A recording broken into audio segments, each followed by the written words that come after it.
मच्छरनि खां बचाव लाइ मारियूं तक़सीम करण वारे प्रोजेक्ट में कम कंदड़ नौजवाननि खे 8 महीना गुज़री वञण बावजूदि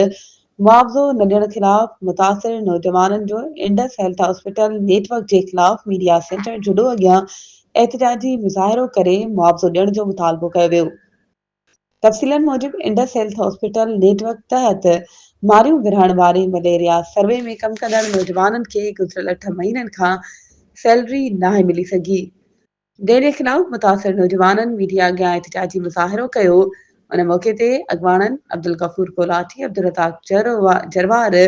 आरिफ नूर, अमानत कोलाची, बशीर कोलाची, इशफाक अशोक कच्छी ऐं ॿियनि चयो त मच्छरनि खां बचाव लाइ मारियूं विरहाइण वारे इंडस हेल्थ अस्पताल नेटवर्क जे प्रोजेक्ट में कम कंदड़ नौजवाननि खे 5 महीना गुज़री वञण बावजूदि मुआवज़ो न मिलियो आहे। ड्यूटियूं कंदड़ नौजवान 5 महीननि खां इंडस हेल्थ हॉस्पिटल नेटवर्क जा चकर काटे रहिया आहिनि,